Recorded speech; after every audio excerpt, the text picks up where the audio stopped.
నమస్తే అండి. నా పేరు చిలుకూరు సత్యవతి. మాది ఆచంట మండలం ఆచంట గ్రామం అండి. మేము 8 సంవత్సరాల క్రితం ఒక ఆవుతో మొదలుపెట్టి ఇప్పుడు దాదాపుగా 20 ఆవుల పైన పెంచుతున్నాం. మేము ఇలా ఆవులు పెంచడానికి కారణం చీరాల డాక్టర్ శశిధర్ గారు నాడీ వైద్యులండి. ఆయన ఇచ్చిన ఇన్స్పిరేషన్తో మేము ఈ ఆవులు పెంచడం జరుగుతుందండి. ఆయన చెప్పారు ఏమిటంటే, మన ప్రథమ శత్రువు పేస్ట్ అని చెప్తారండి. మనం ఉదయాన్నే లేవడంతో కెమికల్ వాడడం వల్ల మన యొక్క టేస్టింగ్ బర్డ్స్ అన్నీ పోయి నాలుక సున్నితత్వం పోవడం మూలంగా మనం తినాల్సిన దానికన్నా ఎక్కువ కానీ తక్కువ కానీ తినడం వల్ల గ్యాస్ట్రిక్ ట్రబుల్ కానీ అల్సర్లు కానీ రావడం జరుగుతుంది.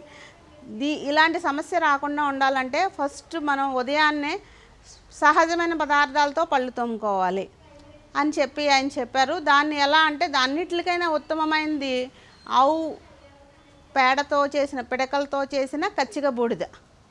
దీన్ని మేము దేశీ ఆవులు అండి, మొత్తం అన్నా కూడా మేము పెంచే అన్నీ కూడా గిరావులు, తర్వాత ఒంగోలు ఆవు కూడా ఉందండి.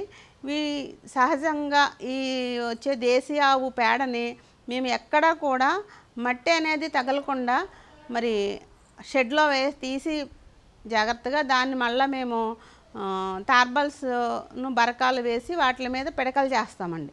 వాటిని ఎండబెట్టిన తర్వాత వాటిని ఇంటికి తీసుకొచ్చి పెనాల్లో లాగా తయారు చేస్తామండి. ఆ పెనాల మీద పెట్టి కాల్చుతామండి. కొద్దిగా కాల్చి వాటన్నిటినీ కూడా మళ్ళీ దంచి జల్లించి మిషన్లో వేస్తాము. అప్పుడు మెత్తని పౌడర్ వస్తుందండి. దాన్ని ఏంటంటే బాగా వస్త్రంతో తాల్చి బాగా ఫైన్ పౌడర్లా తయారు చేస్తామండి.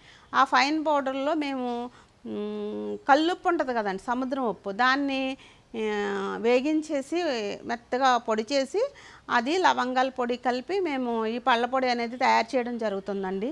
దీనివల్ల ఏంటంటే ఏమన్నా కూడా చిన్న చితక పంటి నొప్పులు ఉన్నా కూడా తగ్గిపోతాయి. ఎందుకంటే మన పూర్వీకులు ఎవరు పేస్టులు వాడలేదు, వాళ్ళెవరికి అప్పుడు ఇన్ని డెంటల్ హాస్పిటల్ లేవు, అలాగే మన వాళ్ళకి ఇన్ని పళ్ళ సమస్యలు కూడా లేవండి. ఇవాళ చిన్నపిల్లలకు కూడా పళ్ళు పాడైపోతున్నాయి. అలాంటి సమస్య రాకుండా ఉండాలంటే ఖచ్చితంగా చిన్నప్పటి నుంచి కూడా మనం ఈ పళ్ళ పొడి వాడితే కనుక వాళ్ళకి ఆరోగ్య సమస్యలు కూడా రావండి ఖచ్చితంగా. Like and subscribe Eagle Media Works.